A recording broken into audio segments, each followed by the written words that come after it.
It's time for our annual Freaky Friday. Today we're going to watch the top 22 horror stories animated compilation. And I used to get food from the McDonald's restaurant.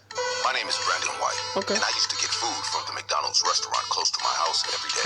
A couple of months ago, I walked in to get something and was attended by a female employee named Mary. She was middle-aged. Look at that ugly villager over there. Is your NPC spawner up in there?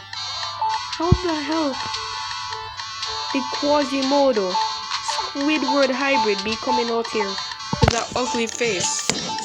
Had short brown hair and was slightly overweight. While I Slightly? waited for my order, she tried to get to Stop being too kind. small talk. I didn't mind at the time. She seemed nice. There was nothing odd about our conversation. Look at her nose.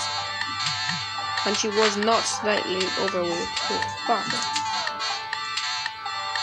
Well, I can't blame her for that. I mean, she does kind of look like a serial killer to me. After giving me my sandwich, I left, not knowing that visiting McDonald's that day would lead to my biggest mistake ever. What? The next few days after meeting her weren't that different from the first. But as more days went by, I began to notice something strange about Mary. For starters, Mary was always the one taking my orders. Why? This was unusual for McDonald's. To make things worse, the conversations she tried to have with me only became weirder and left me uncomfortable in most situations. She would say strange things like, Oh! Yo! No. Nah. No. By the way, viewers' discretion advised. I forgot to add that. Plus, she's trying to flirt with the young kid. She like in her 50s and this kid's like 13 or something. asking me questions that no employee should have been interested in. Everything about Mary's behavior was odd. She looked almost 10 years older than me and didn't strike me as that sort of person in any way. Eventually, I began visiting another McDonald's far away from my house, deciding against reporting Mary and getting her fired. A couple of weeks went by, and one day, I walked into the new McDonald's and saw Mary working at the counter. Holy. I was shocked and expected her to tell me if she was filling in for someone, but instead, Mary acted as if she'd never left the old McDonald's and didn't address the situation at all. She resumed her usual attempts at small talk and disturbing remarks, but I simply ignored everything she said, got my order, and left. I decided not to go to McDonald's for a while, and only had it when a few friends placed orders at their apartments. I didn't know if Mary still worked there, but I wasn't eager to find out. One afternoon, while walking home after getting groceries, someone suddenly bumped into me out of nowhere, and most of my groceries fell. I bent over to pick them up, and the woman who had bumped into me began apologizing as she joined me to pick up the groceries. When I looked up to thank her, I was shocked to see Mary standing in front of me. I remained in silence as my mind raced. Was this woman stalking me, or was this just a coincidence? After standing there in silence, Mary finally said, "Well, young man, I'm in a hurry, so sorry about that," and left, acting like she didn't know who I was. I brushed it off again as a coincidence and walked home.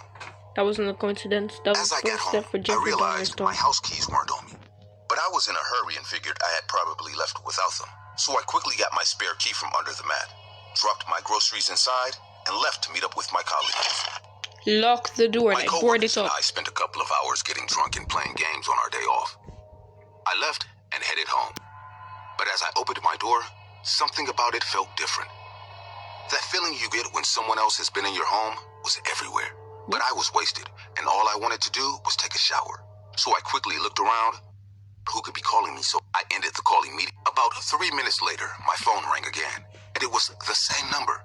I simply ignored it and tried to focus on something else. That's when I heard a noise coming from upstairs. I quickly switched off the TV and decided to listen more closely to make sure I wasn't hearing things. Sure enough, I heard a loud noise from upstairs, followed by another, and soon enough, I could tell they were footsteps, and someone was actually in my home. I quickly grabbed my phone and called the police before heading to the kitchen and grabbing a knife. The house was silent for the next few minutes, so I began to walk up the stairs slowly to make sure there was actually an intruder. As I checked each room one after the other, I began to calm down and question if I heard anything at all. Eventually, there was only one I had just gotten, was quickly overcome with fear. as out of the corner of my eye, I could see a figure standing behind the door. Before I could say anything, the person jumped on me, knocking the knife out of my hand and settling on top of me, pinning both my arms under her. No, she's trying to kill you. In that moment, all I could feel was terror as Mary looked me dead in the eyes before proceeding to grab the knife I had dropped. Mary slowly brought her head closer to me and began to sniff me, like she was taking in deep breaths. Disgusting. My skin began to crawl, and I began to struggle to get free. But there was no use, as Mary was a lot heavier than I was. She eventually stopped sniffing me and proceeded to say, "Oh, I missed you so much, baby. But you've been avoiding me lately. You looked so tasty today. I had to see you. And well, now I have to take a little bite." She smiled and continued, "Now, it'll hurt a little, but I'm sure you don't mind, darling." Mary quickly brought down the knife on my hand, taking my pinky finger clean off. The pain shot through my body, and I couldn't help but let out a piercing scream. Blood began to spill everywhere, and Mary couldn't hold back her laugh as she threw my finger in her mouth and chewed it down until nothing remained. At that point, I had begun to close my eyes as I slowly lost consciousness from the pain.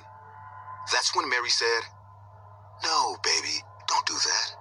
I was just about to have one of your tastier parts." She then proceeded to hold my eyelids open as she lowered the knife slowly towards my eye. Before I could begin to plead with her, police sirens filled the air, and I was immediately filled with relief. Mary quickly got off me and pointed the knife at me, saying, "No. How did they find out, baby? You didn't call them, did you?" One look at the woman in front of me, and I could tell she was absolutely crazy. She began pacing the room and was visibly worried, so I decided it was better to play into her game than act out, as I already knew how far she was willing to go. "I'm so sorry. I didn't know it was you waiting for me, so I called them. Just let me go down there and send them away, and I'll be right back." Mary looked at me with what seemed to be relief, and I could tell she truly believed what I had just said. She replied, "Wait, what? "I'm so Let me sorry. say that again." I didn't know it was you waiting for me, so I called them. Just let me go down there and send them away, and I'll be right back." You really believe that? What seemed to be relief, and I could tell she truly believed what I had just said. What? She replied, "All right, honey, be quick now," and lowered the knife, letting me leave. I bolted downstairs with Who would one thing allow in you mind: to cut their eyes get as out? far away from Mary as I could. Exactly. As I stepped out of the house, I was met by a group of officers. They asked if anyone else was in the house before storming in and exiting with Mary in the next few minutes. Mary was taken away in tears as she screamed at me for betraying her and not keeping my word, confirming to the police that she was completely crazy. In the last few days, I've been informed by the authorities that Mary is wanted in several states for multiple counts of rape, assault, and suspicion of cannibalism. I was Holy. lucky enough to be the only one of her victims to survive her ordeal. Wait, That she killed encounter all of still them? keeps me up at night, and I haven't been able to stop thinking about the first time I met Mary in McDonald's. I hope my story has helped you all realize that we really know nothing about the people who serve us and our families at McDonald's. In my case, I met a crazy serial killer who posed as a happy-go-lucky woman. But in your case, it just might be the devil who hands you your Happy Meal with a smile on their face. Hello, everyone. We are thrilled that you have been enjoying our videos. Okay. Your support Thanks. means the world to us. If you've liked what you've seen, please consider liking and subscribing to our channel. We would love to hear which one of our videos is your favorite. We're on a mission to reach 100,000 members in the SSG family, and with your help, we can achieve that goal. Thank you for being a part of our journey.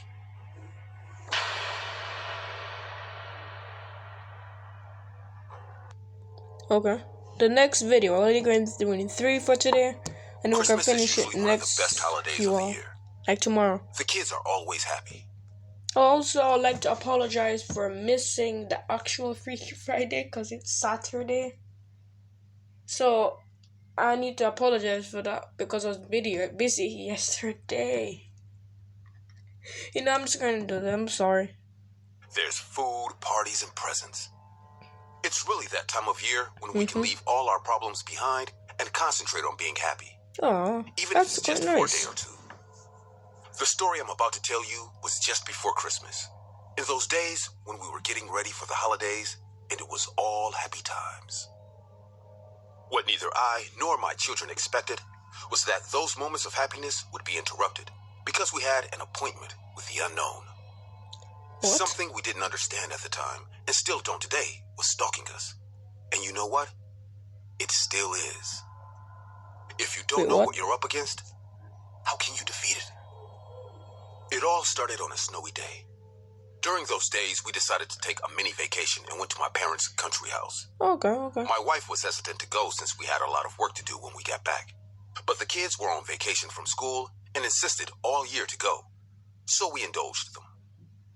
It was only a few days before Christmas. We had already put up the Christmas tree and decorated our house in town. Okay. But the cabin still lacked some Christmas spirit. We brought some decorations to beautify the cabin a bit, but to my surprise, my parents had left us something. A human-sized Santa Claus. Ew. It looked like an animatronic, but it was very strange. It was too thin. Normally, Santa Clauses are similar to the real Santa. Fat with a huge smile. But there was something weird about this one. It's not Santa. It's a real person. He looked like some Santa Claus out of some child's nightmares. I was about to put it away, but my kids saw it at the same time I did, and for some reason, they liked it. Kids really do have the weirdest tastes. Other than that, the day continued as normal. We spent the evening watching That's movies not and eating something animatronics. as a That's family. actual person like The kids standing seemed there. very entertained, and my wife and I were very happy about it. Nothing prepared us for what would happen the next day. After spending the night sleeping comfortably, a scream woke my wife and me at the same time. It was the scream of one of our children. As soon as we woke up, we both looked out the window where the scream was coming from. I'm My getting two scared children now. were outside, running through the snow, running away from someone. When I looked back a little further, I clearly saw their attacker. No, it couldn't be true. It was the Santa Claus animatronics I had put up yesterday. This didn't make any sense. As I watched him run in the direction of my children, I could see him walk very naturally. This was not an animatronic or anything like that. It moved like a human, but it was so thin, who could fit into that costume? I told my wife to call the police as soon as possible while I went to get our children and protect them from their attacker. At that point, I didn't care about bundling up or getting a gun. I had to go as soon as possible. Get a gun. Just take As it soon up as I and got run. out, I did not go in the direction of my children, but towards my attacker, who for some reason was not running, but only walking in the direction of my children. I don't know what this being was or why it was attacking my children, but I knew I had to do something to stop him. With all my strength, I threw myself at him. I still thought that all this must have some A little confident from the lie I fed myself, I tried to take him down, but that's when despair and desolation took over my whole body. When I was just a few inches away from him, about to knock him down, I was overcome with a horrible feeling of fear and sadness that prevented me from moving forward. Defeated and crying, I fell to the ground, clutching my chest from the pain I felt. This was not the pain of a physical attack. It was not the pain of an illness. It was the pain one feels when one is very nervous or sad. Santa simply ignored me and kept walking in the direction of my children. Whatever it was, he was aware of what was happening to me. Possibly in some way, he caused it, since he didn't flinch an inch from my attack, knowing what was going to happen.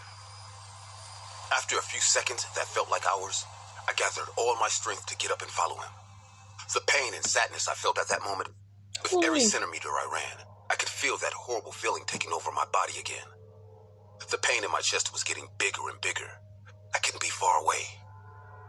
The screams became closer than ever until, crying against a tree, I found my two children. In front of them, the strange figure walked slowly in their direction. As soon as I saw this image, I turned to Santa Claus.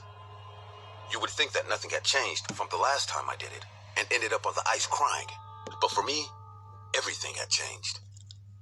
This time, I was watching as the strange being was about to attack my children, and at that moment, I didn't care about anything but protecting them. Good. I ignored the pain, the fear, the sadness, the cold. All I could see was this Claus doll. All the Beat feeling him of up. fear. Yeah, let's go. With a war cry, I lunged at it and knocked it to the ice. Blinded by rage, I didn't realize what was really going Beat on. him. Beat him. I was just hitting an empty Santa Claus doll. All the feeling of fear and desperation had vanished the moment I made contact with them. Now I was doing nothing more than hitting an inanimate object while my children cried beside me. When I realized this, I stepped aside and went to hug my children while Santa stood destroyed next to us. He It was got all wrecked. over. And Mike Tyson was there, bro. Once He we got got back, I destroyed. threw all the parts of that Santa Claus in the trash and put a new one once we got home. I'll be honest with you. The new Santa Claus didn't last more than 2 days. Maybe I was still a little paranoid, but I could swear that every once in a while, it felt like it wasn't in the same position I left it in. As if his head or limbs were moving when no one was watching. Also, I couldn't shake this feeling.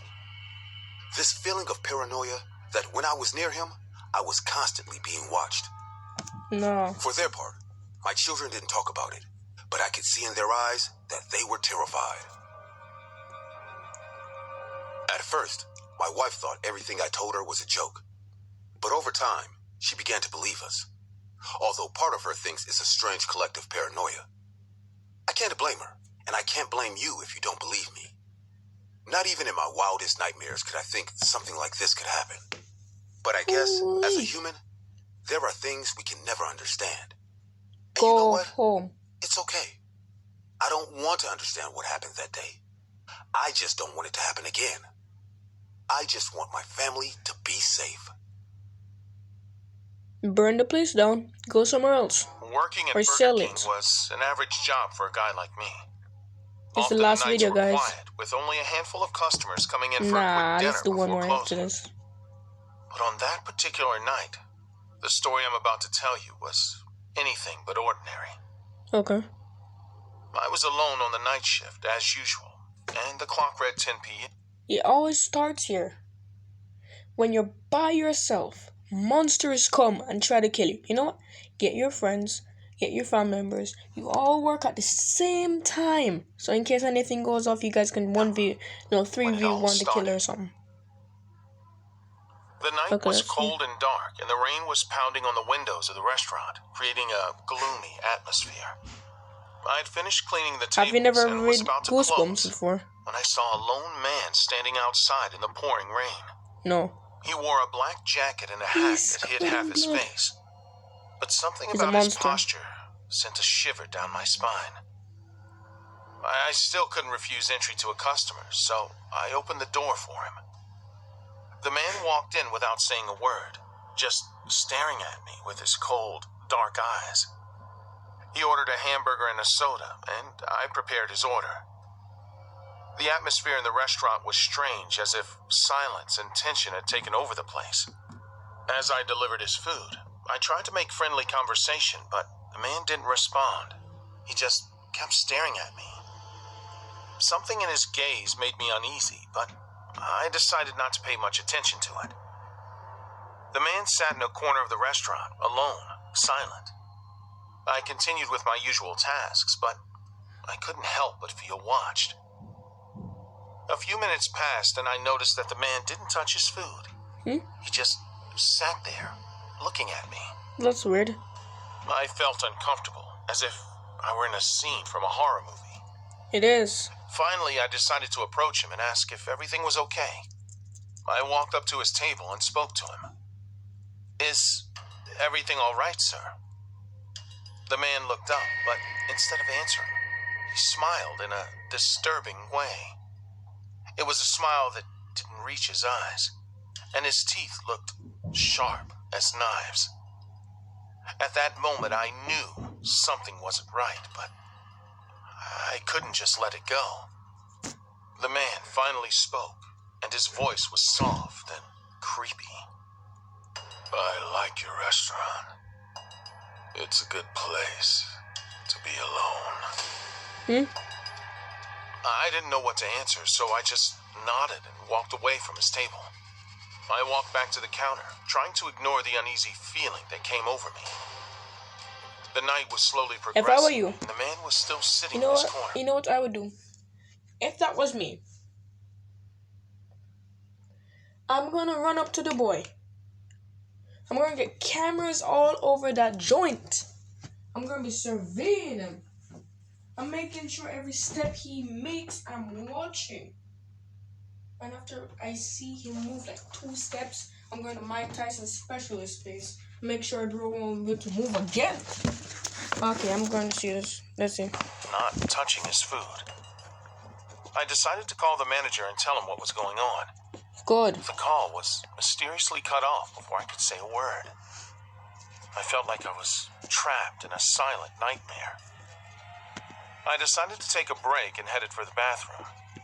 I needed a moment to regain my composure. While I was in the bathroom, I heard footsteps outside. As I came out, I saw the man walking around the restaurant, looking at everything as if he were inspecting every nook and cranny. What? I didn't know what to do, but He's looking for any safe areas you could run away from or hide. When I returned to the counter, the man approached and finally broke his silence. You have an interesting place here. I like it a lot. His words were unsettling, and his gaze kept boring a hole into me. I didn't know how to respond, so I simply said thank you, trying to remain calm. The clock struck midnight, and the man still wouldn't touch his food. At that moment, I realized I couldn't let this continue. I asked him if he needed anything else, if he was satisfied with his dinner. I need you to show me the kitchen. My heart began to pound. Run I was out, not just allowed run. to show customers the kitchen, and something about the way he was asking made me even more uneasy. He wants you to carry to kitchen I so he can politely chop your head explained off that with I an couldn't axe do or that, something. that it was against restaurant policy. But the man was unfazed. He simply got up from his chair and started walking towards the kitchen. I reacted as quickly as I could and started to press the panic button. Stopped and started looking around as if he was looking for something. Oh no. The time it takes to watch this video. Yeah, sorry about that, An area guys. of Amazon rainforest larger than a football pitch. Stood up. Oh no. At that moment, I knew I had to do something. I grabbed a frying pan and prepared to defend myself, even though it was clear I was at a disadvantage. Do you know what silence is, kid? Silence can be scary. Right. The man advanced towards me, his blade held high. No. I prepared to defend myself with the frying pan, but it was useless. Laughing, he pulled the pan out of my hand as if I were a child playing with something dangerous. In retrospect, it really is impossible to act logically in that situation. All I could think of was that a few hours earlier I was at home, getting dressed for a boring workday, thinking about what to eat when I get home. Suddenly, it was all over. Now I was condemned to death by a man I didn't know. His motives were totally unknown. I was just simply going to be the victim of a sick man who was going to kill me for fun. As if knowing what I was thinking and how defeated I felt, the man left the knife on the table and began to rub his hands across my neck, enjoying every second in which I couldn't defend myself. At that moment, I realized something even more terrible. The knife was just to scare me more, but he never intended to use it. I mean, he didn't need to. He just wanted to torture me, to make my death last as long as possible. I could see in his face, in his sick and twisted eyes, how he was going to enjoy what he was about to do to me. Oh no. Slowly, the man put his hands on my neck. I could feel the veins in his hands getting more and more pronounced, while very slowly, his hands applied pressure to my neck. Little by little, I began to lose my breath. He's choking you All I to could death. think about was The officers approached the man and detained him. Apparently, the emergency button worked and alerted my boss, who saw on the cameras everything that was going on. The man was arrested and taken out of the restaurant in handcuffs. He didn't say a word as he was led away, but his cold stare and disturbing smile remained etched in my mind. No. After he was taken away, calm returned to the restaurant. My manager arrived soon after, concerned and relieved at the same time. I explained what had happened, and he thanked me for taking steps to protect the place. He assured me that the man would not cause trouble again, but I was no longer interested. I would never set foot in that Burger King again. Good. Although the man was arrested, I never knew who he was or why he'd come to the restaurant that night. The experience left me with a lingering sense of unease and fear. The silence and the look, I learned that some never looked at. The most famous being about students who snuck in and were found days later completely silent. Okay, and guys, void of this is themselves, where we according end to the local. video. You know what? I'm feeling good today, so I'm going to continue the video on since I The can't government deal with followed the up by scary launching things. an investigation, sending officials to Oh, uncover let's what see. had happened. But Okay. their findings were so grave, they decided to sweep the case under the rug, hiding all students, parents, and officials who entered the asylum. The case was eventually buried, and the asylum was completely sealed off as toxic and harmful. The history of the asylum, while it was functioning, was still unknown, and the details of the students who explored it after it was abandoned are also unknown. My name is Jacob Benedict, and these are the details of how my team and I uncovered the terrifying secrets of the Williamsburg Abandoned Asylum. Okay.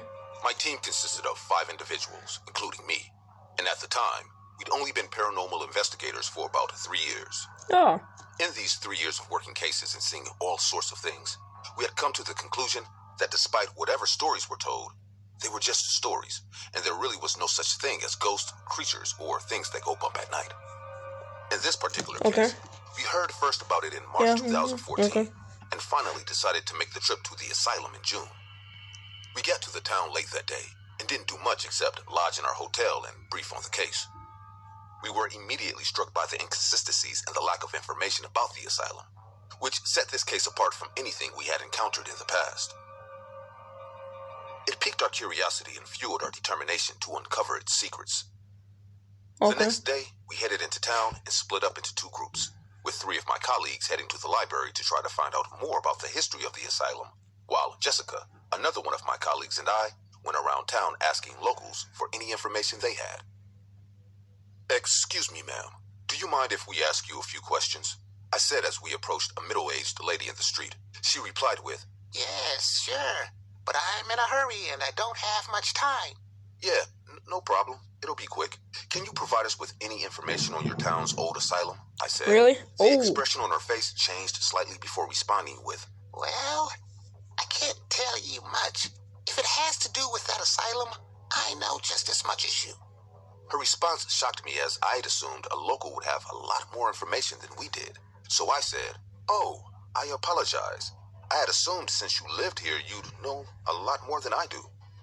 "Well, I can see how you'd think that, but I'm sorry, I don't know much, and I don't think anyone you speak to would know much either. Ever since I moved here, I've understood that the asylum is something to stay far away from." She paused for a minute before saying, Yeah, you're right. Stay away from the Of asylum. course, It's haunted. there are still stories and ideas, but I'll tell you this for goodwill. Nothing good comes from that asylum.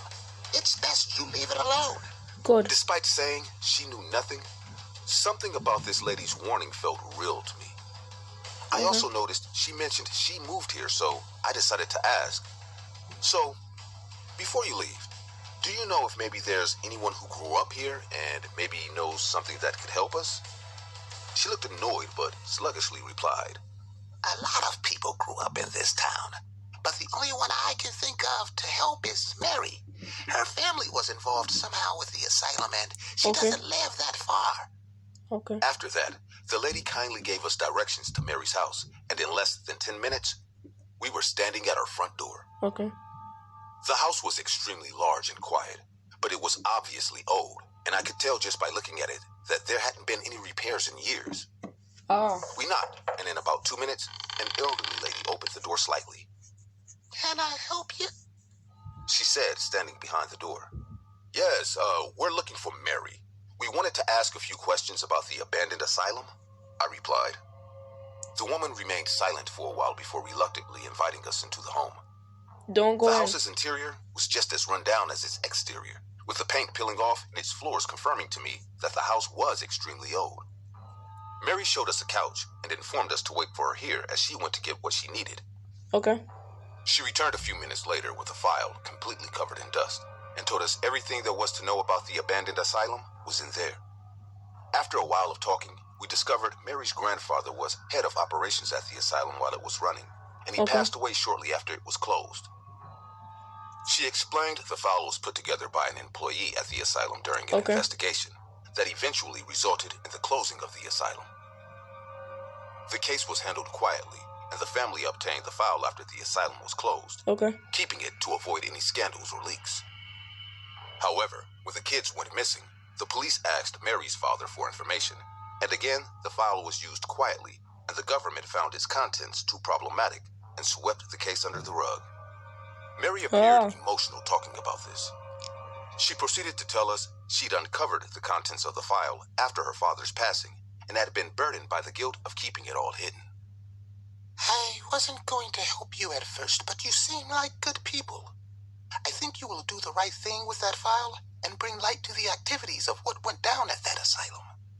Mary seemed to have confused us for a journalist or some sort, so I responded with, Mary, there seems to be a bit of confusion here. While we do find everything you've told us intriguing, we didn't come here to get the scoop on this. We're here because people believe the building's haunted, and there are various myths revolving around the asylum. We'd hoped you'd know a little bit about its history. Thankfully, you did. But we still need to visit the asylum and find out what's really going on. Maybe there's even some truth behind the myths. Mary's expression had completely changed now, and she looked almost pale as she said, Whatever you do, do not visit that place. Just take the file and release the truth. She paused before grabbing Jessica's arm and saying, That asylum is no place for people like you. The devil lives there now. Oh. The devil and all his demons. Jessica quickly pulled back her arm and got up before saying, Jacob, we should go. I think we have enough. Mary began to frantically look around, saying, Don't go. Don't go. I got up and thanked Mary before leaving with Jessica and heading to the asylum. Little did I know, that would be the biggest mistake we ever made. I think it was about an hour later, and my entire group was standing at the gates of the asylum. We had met up earlier to discuss what we had all discovered. The group that visited the library didn't find much, but they'd managed to find the blueprints of the asylum. We told them about our discussion with Mary and proceeded to look at the contents of the file together. The file contained all sorts of horrible tests and experiments that were done on the mental patients in the asylum. These experiments only led the patients to slowly lose more of themselves until they were eventually void. As time passed, patients began to die, and the asylum decided to bury the corpses on its grounds. What really began to worry the doctor, however, was the living patients who had already been losing themselves suddenly began to have regular conversations with their dead colleagues. They would be heard laughing hysterically and calling the names of the dead in the middle of the night. It didn't take long before the patients who hadn't been involved in the experiments began acting the same way, and eventually, the doctors. It was as if all those in the asylum began slowly losing themselves until they were completely void and could no longer function mentally. As we looked at the old asylum from outside its gates, it became increasingly obvious nothing good would come from walking through its doors. The asylum was a 3-story building, and it covered around 50 hectares of land. The building seemed way older than Mary's home, however, and its exterior had already begun deteriorating, adding to its already eerie look. I continued looking at the building when I suddenly saw a man staring at us from a window upstairs. That's when I said, "Hey, who the hell is that?" pointing towards the window. Everyone immediately turned their attention to where I was pointing, but shockingly, there was absolutely no one there. It's haunted. "Haha, very funny," Mason said, assuming I was playing a prank on them. I was stunned and concerned because I could have sworn I had seen someone at the window. Everyone played it off as a joke and began walking into the asylum. I followed behind. You know what you guys should do? Keep 3 outside. 3 of you guys outside, okay? And you leave. No, you leave. Okay. So I think 2 should stay outside for police and have the evidence. And 3 goes in with guns, armor, holy crucifix and stuff. Felt the temperature go down drastically. Damn. And warm coats as well. Well, this is where we end, guys. See ya.